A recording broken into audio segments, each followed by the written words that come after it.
On vient donc anesthésier la bête afin de lui changer... Si vous êtes d'ici, c'est que vous êtes curieux comme moi. Vous êtes peut-être demandé un jour qu'est-ce qui peut bien se cacher dans nos disques durs. Eh bien aujourd'hui, nous allons enfin découvrir la vérité, la question, encore une fois, qui divise les Français. Et on va regarder un petit peu qu'est-ce qu'il y a à l'intérieur. Sauf que cette vidéo va se passer en 2 étapes. Je vais également vous montrer comment réanimer un vieux PC. Vous savez, on a tous un vieil ordi qu'on a depuis 10 ans, et il a tendance un petit peu à fatiguer au fil du temps. Il y a une technique extrêmement simple pour justement le réanimer. Bon après, vous n'allez pas jouer au dernier jeu, mais au moins vous pourrez aller sur internet. Parce que c'est dommage de devoir racheter un ordi juste pour l'utiliser pour aller sur internet. Je vais donc vous montrer la technique extrêmement simple et pas chère en plus, Toony les bons tuyaux, pour réanimer un ordinateur. Vous êtes donc dans votre émission favorite qui paraît sur la chaîne de Toony, abonnez-vous, qui se nomme ni plus ni moins Y'a quoi dedans? Et après ça, on ira ouvrir ce disque dur qui date de l'Antiquité, on peut le dire. Non, j'ai trouvé ça cool de vous présenter comment justement réparer un ordi qui est hyper vieux. Vous allez voir, c'est assez simple. Et en fait, j'aime bien comme ça, moi, ça me satisfait de redonner vie à des objets qui sont vraiment vieux. Regardez la gueule de l'ordi, il faut que je vous le montre déjà. C'est un truc qui est ancestral, admirez plutôt. Il est lent, mon gars. T'essayes d'aller sur une page internet, tu mets 3 heures à ouvrir Pornhub, c'est horrible. Il belle, je veux dire. Alors déjà, dans un premier temps, pour rigoler avec vous, pour voir un petit peu la haute technologie, on va tester, les amis, la vitesse de l'ordi. C'est en 32 bits. Aucune idée. C'est un 32 bits? Aucune idée. Il y en a des bits, dis donc. Je sais pas si on a le droit encore de faire cette vanne. C'est un 64 bits ou pas? On va venir ouvrir cette boîtelle satanique. Pour ça, évidemment, j'ai un tournevis des familles qui va sans doute pas suffire. Je vais devoir utiliser une pince parce qu'il y a des vis un peu bizarres. Vous savez, ces vis de merde où personne n'a le tournevis en forme d'étoile, personne n'a ça, où vous achetez des trucs pareils. Mais on peut déjà enlever une partie, l'espèce de coque qu'il y a par-dessus. Je crains que ce soit que le rack, on va devoir y aller à la pince Monseigneur. Je viens donc retirer les petites vis avec amour, évidemment. Chez Toony, on fait toujours ça avec amour. Moi, je me suis toujours dit, est-ce qu'il y aurait pas des petits singes qui travaillent dans ces boîtes? Un petit singe va venir écrire ou pédaler avec un vélo? J'arrête mon histoire ici. Non, ça tient pas debout les singes, c'est pas crédible. C'est Windows 2000 que t'as dessus? C'est pas impossible. On fait un ni oui ni non. Regarde, là je vais lancer le 32 bits, on va essayer. Ah, bah tu vois là, il vient de faire ce que je te disais. On peut même pas tester la qualité et la vitesse du disque dur tellement que le Windows est pété. Il va vite ou pas sur Windows 2000? Aucune idée. On ouvre la page internet pour se connecter free wifi de mes couilles. Ça fait déjà un quart d'heure qu'on attend. Je suis donc allé chercher un autre logiciel et on va voir s'il marche cette fois-ci. C'est juste pour se donner une petite idée de la pourriture du disque dur. Si c'est bon, ça marche. Attends, c'est une blague. C'est une grosse blague la vitesse d'écriture. Mec, t'es à 0,88 mégabits par seconde. Tu sais, on avait vu les SSD, ils allaient en écriture à 400 par seconde. Toi, t'es à 0,8. C'est mieux que 0. C'est mieux que 0,4. En fait, il fragmente le disque dur comme ça en plein de petits morceaux pour tester. Ah, c'est possible que j'ai une tête extrêmement fatiguée, j'ai pas dormi beaucoup ces derniers jours. C'était pour vous faire des vidéos, faire des vis. Ah, regardez, je lui ai retiré sa capote, la capote du disque dur, et on peut voir un petit peu la structure interne de celui-ci. Je crains que nous devions utiliser la manière forte, encore une fois. Écoutez, on n'est pas là pour faire dans la dentelle. Bon, faut juste pas que je m'explose la main. Moi, je vous propose directement d'enfoncer le tournevis. Et ben voilà, ça vient tout de suite. Et au plus, on va faire levier sur la carte. Alors, par-dessus, déjà, vous avez une espèce de carte qui doit un petit peu tout gérer. Il y a différents petits éléments qu'on va voir. Faudrait pas que ça me saute dans l'œil non plus. Je voudrais pas être écorché par un disque dur, ce serait dommage. J'ai l'impression d'ouvrir une huître. Hein. J'ai l'impression que c'est Noël avant l'heure quand même. Regardez, c'est la position pour ouvrir des huîtres. Mais qu'y a-t-il là-dedans, Toony? Révèle-nous le secret spectaculaire des disques durs. Ça pue un petit peu la merde. Tu sais, je le prends un peu mal quand tu critiques mon ordinateur quand même. C'est pas ton ordi, c'est un endroit qui est malade. C'est comme si on avait changé un organe en fait. Comme si toi par exemple t'as une couille défaillante, il y avait un gentil médecin avec une casquette à l'envers. Avec une casquette à l'envers qui arrivait et... Là, j'ai jamais eu un disque dur aussi pourri. On peut faire burn it en plus, on peut le brûler. T'es encore en train de critiquer mes burnes. On va faire maintenant l'opération et... C'est la même, hein. On récupère la clé USB et on va se diriger, Jamy, vers un nouvel ordinateur. Mais oui, Jamy. Putain, c'est collé, hein, cette merde. Alors, évidemment, c'est pas le bon côté. On va pas réussir à voir ce qu'il y a. Alors déjà, je crains qu'il ne marche plus. Alors dessus, j'avais un système d'exploitation valable. Et en fait, c'est vraiment cette partie qui fatigue. Parce que comme je l'ai dit, c'est mécanique et donc ça finit par s'user et tourner très lentement. Voilà, j'ai réussi encore à enlever un gros saumon. Alors j'espère qu'il n'y a pas des condensateurs là, parce que ces trucs-là, ça peut vous arrêter votre cœur. Oui, si vous le touchez. Donc faites très attention si vous démontez des trucs électroniques. Si vous voyez des espèces de bitoniaux qui ressemblent à peu près à ça, n'y touchez surtout pas. En fait, touchez même pas au circuit. Parce qu'en fait, ces trucs-là, ils peuvent justement garder l'électricité et se décharger d'un coup dans vous et vous faire arrêter votre cœur. Et ça, c'est pas très marrant. Donc ça, moi, je l'ai appris il y a pas très longtemps. Notamment quand j'ai démonté une télévision.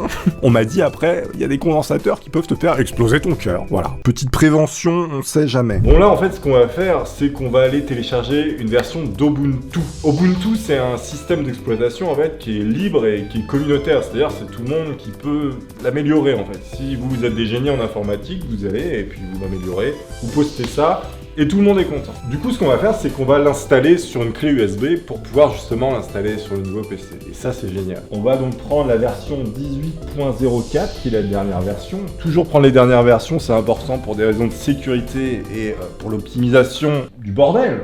On peut le dire. Donc là, je le récupère en format ISO et on va aller le booter dans cette petite clé SanDisk. Après une longue attente quasiment infinie, on a réussi à télécharger la dernière version d'Ubuntu et ça, c'est classe. On va donc utiliser un logiciel qui s'appelle Rufus. En fait, ça va créer un système d'exploitation qu'on va pouvoir lancer depuis la clé USB. Voilà. Sélection Célestin. Regardez, il est là, Ubuntu. Ça, c'est Ubuntu et on va le faire mettre. On va pas le faire mettre, mais on va aller se faire mettre dans la clé USB qui est juste là. C'est parti. On a lancé le bootage. Regardez, c'est un truc de ouf. Bon bah voilà, il n'y a plus qu'à attendre. On attend que ça se fasse et après faire l'opération du cœur pour redonner vie. On va redonner vie à l'ancien PC et ça j'adore. Tout à l'heure t'as parlé d'une opération des couilles, mais... On va faire l'opération des couilles pour redonner vie. Oh, mais les couilles c'est pas vital. Ça dépend pour qui. Ça dépend pour qui. Voilà, on va installer le nouveau disque dur. Tout ni le nuque. Je me suis fait castrer quand j'avais 8 ans. On dirait plus Mickey qu'un mec qui s'est fait burner.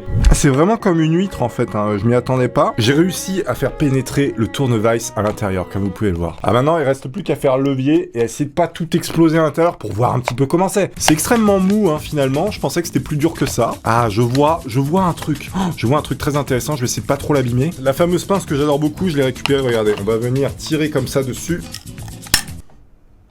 Oh merde. C'était le bruit qu'il fallait pas entendre. Non. Pourquoi? Bon, c'est pas grave, c'est pas très grave. On vient donc anesthésier la bête afin de lui changer son disque dur, enfin son SSD qui est probablement cassé. Qui est plus si dur. Son disque mou, on peut le dire. Putain, mais même pour s'éteindre, le truc est lent, quoi. C'est ça qui est incroyable. Bon bah voilà, il est éteint, on referme, on le prend, on le retourne. Ah oui. Alors, t'as un tournevis ou pas? Non, bah attends. Ça marche. Mais non, mais j'ai tout. Regarde, ça marche très bien. J'ai pas acheté Tu le me fais matériel. chier, regarde. Ça va super. Bon bah comme vous voyez, on va commencer l'opération. Alors là c'est la RAM, donc c'est pas le bon endroit. Donc c'est la Random Access Memory. T'as peur hein, pour tes petites affaires quand même. J'ai pas confiance en C'est toi, marrant. c'est pas pareil. Non mais les gens ils ont pas confiance, ils me prennent pour un mongol. À chaque fois je résous le problème et ils me foutent dehors après quoi. Je vois la sueur du caméraman qui a peur pour son ordi. Ah bah si regarde. Magnifique. On n'est pas là pour faire dans la dent. Oh là là, ah ouais d'accord, ah ouais très bien. Le bruit que vous venez d'entendre, c'est...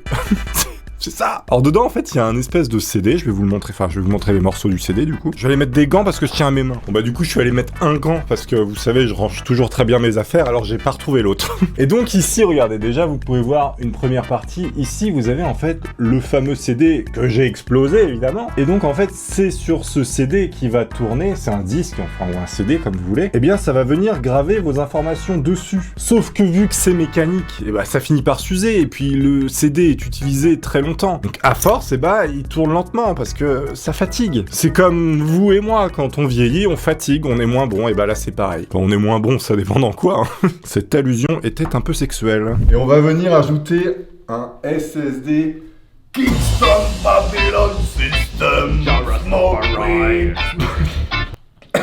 Et donc cette chose, à peu près, 10-15 ans ce truc. Toshiba en plus, c'est vraiment de la merde, hein. Franchement... Anti-placement. Anti-placement, tu perds ton sang-froid.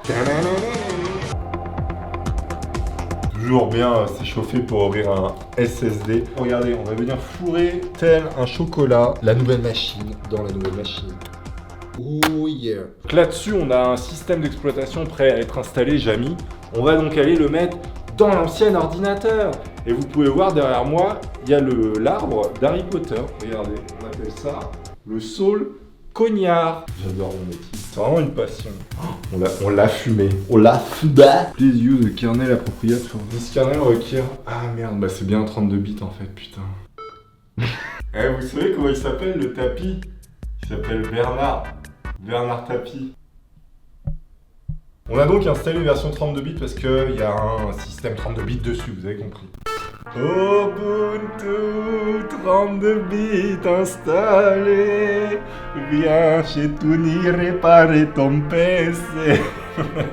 Le vendeur de Taplard. Le vendeur de Bernard Taplard. Putain, il va tellement vite, PC Master Race, il va tellement vite, regardez, je sens les fluctuations quantiques autour de cet ordinateur. Bienvenue dans Ubuntu 14, regarde, il y a une chèvre. Faire la blague de l'ascenseur. Salut. Ah mais j'ai mal au genou en fait, alors c'est chiant. On a enfin réussi à tout installer comme il fallait. La technique, pour les vieux PC, vous installez donc un SSD, et avant des pages où vraiment ça ramait même quand vous descendiez, regardez là, on est sur YouTube, quand on faisait ça, ça buguait complètement. Bah juste en installant un SSD à 20-30 balles, quoi, pas plus, vous donnez une nouvelle vie à votre ordinateur. Et ça, c'est magnifique. Parce que nos vieux ordis, on les apprécie, ils sont quand même hyper gentils. Voilà, j'ai réussi à l'ouvrir entièrement. Regardez-moi ce concentré de technologie. Et donc en fait, ici, ce que vous voyez, ce tout petit bras mécanique, il est vraiment tout petit. Hein. Je sais pas si on peut vraiment le voir. Et bien, c'est ce truc-là, en fait, il va faire des... Je fais très bien le disque dur. Et en fait, en balayant super vite, comme ça, il va venir graver vos informations sur le disque. Enfin, du coup, c'est un demi-disque. Hein. Tout ça, ça finit par s'user, ça tourne moins vite. Et donc, votre PC ralentit à mort. Et dans un SSD, en fait, c'est des puces électroniques, c'est plus de la mécanique. Mais un SSD peut s'abîmer également aussi. Finalement, vous pouvez voir que c'est pas un mécanisme hyper complexe. Vous pouvez liker cette vidéo si vous l'avez appréciée, la partager avec vos amis qui adorent les disques durs. Il en existe sur Terre. Abonnez-vous, allez voir cette vidéo. Je vous dis à la prochaine. Ciao.